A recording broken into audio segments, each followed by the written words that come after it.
Hello friends, आज हम देखेंगे शंखवटी के बारे में। इस वीडियो में मैं आपको बताऊंगी शंखवटी के घटक द्रव्य। वो घटक द्रव्य याद करने के लिए भी मैं आपको ट्रिक बताऊंगी। बस 2 लाइन की ट्रिक है, 2 लाइन से ही आपको सारे शंखवटी के घटक द्रव्य याद हो जाएंगे।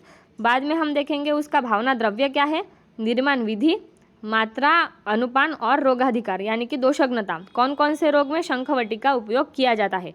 तो चलिए शुरू कर देते हैं शंखवटी के बारे में। सबसे पहले हम देखेंगे उसकी ट्रिक से ही सारे घटक द्रव्य आपको याद हो जाएंगे। उसकी ट्रिक 2 लाइन की है। क्या दी है मैंने ट्रिक, वत्स ने शंख लाए पंच तीन, और काजल के हाथ में क्या है, क्षार है।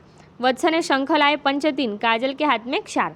तो इसका आप डिकोडिंग शुरू कर देते हैं। पहले क्या है, वत्स से क्या लिया है हमने, वत्सनाभ 3 ग्राम।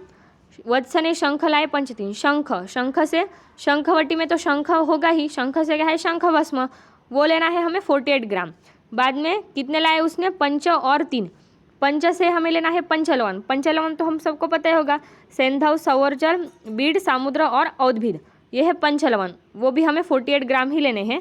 और 3 से क्या मैंने लिखा है, त्रिकटु। त्रिकटु भी हमें सबको पता है, पिंपली, सुंठ और मिरे, ये क्या है, त्रिकटु। वो कितने लेने हैं हमें, 48 ग्राम। बाद में क्या, ये अपनी फर्स्ट लाइन हो गई।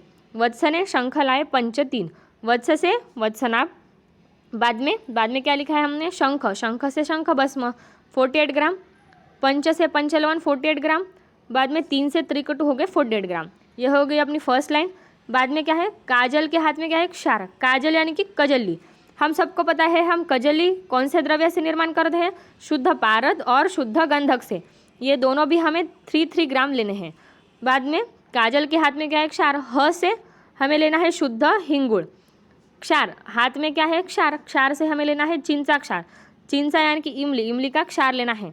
शुद्ध हिंगुड़ और चिंचा क्षार हमें दोनों भी द्रव्य 48 ग्राम लेने हैं, मतलब कि शुद्ध हिंगुड़ 48 ग्राम और चिंचा क्षार भी 48 ग्राम। ये हो गई उसकी मात्रा। ये हो गए सारे घटक द्रव्य शंखवटी के। क्या क्या बताया मैंने, वत्स से वत्सनाभ, शंख से शंख भस्म, पंच से पंचलवन, 3 से त्रिकटु, काजल यानी कि कजली, पारद और गंधक की, हाथ से शुद्ध हिंगुड़, क्षार से चिंचा क्षार यानी कि इमली का क्षार। ये हो गए सारे घटक द्रव्य शंखवटी के। अब हम देखेंगे उसका भावना द्रव्य क्या है। भावना द्रव्य हमें शंखवटी में यूज करना है, वो है नींबू का स्वरस।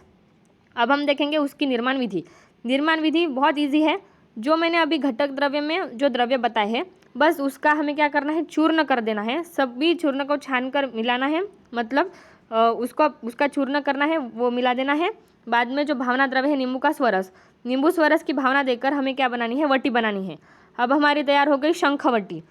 ये हो गई निर्माण विधि शंखवटी की। अब क्या है मात्रा, हमें मात्रा कितनी लेनी है शंखवटी की, 250 मिलीग्राम, यानी कि 250 मिलीग्राम हम सेवन कर सकते हैं शंखवटी का।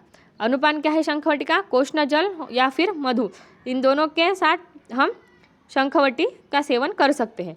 रोगाधिकार यानी रोगज्ञता, कौन कौन से रोग में शंखवटी का यूज किया जाता है, अरोचक, अग्निमांद्य, ग्रहणी, गुल्म, अपचन और अम्लपित्त यानी कि एसिडिटी, इन सभी रोगों में हम शंखवटी का यूज कर सकते हैं। ये सब अब हो गया शंखवटी के बारे में। तो फिर इस वीडियो में मैंने क्या क्या बताया आपको, घटक द्रव्य की ट्रिक। बस ये 2 लाइन से ही आपको सारे घटक द्रव्य याद हो जाएंगे। वत्स ने शंख लाए पंच तीन, काजल के हाथ में क्षार।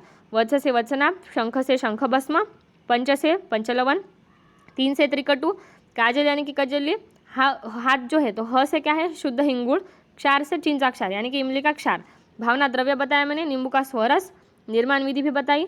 बस उन सभी द्रव्य जो लिए हैं हमने, उसका चूर्ण कर हमें क्या करना है, नींबू स्वरस से भावना देकर वटी बनानी है। मात्रा बताई मैंने 250 मिलीग्राम। अनुपान भी कोष्ण जल और मधु। रोगाधिकार भी बताया मैंने, अरोचक, अग्निमांद्य, ग्रहणी, गुल्म, अपचन और अम्लपित्त। ये सब हो गया शंखवटी के बारे में। अगर ऐसी ही शॉर्ट ट्रिक्स आपको चाहिए तो मेरे चैनल को सब्सक्राइब ज़रूर करें और वीडियो अपने फ्रेंड्स को शेयर ज़रूर करें। Thank you.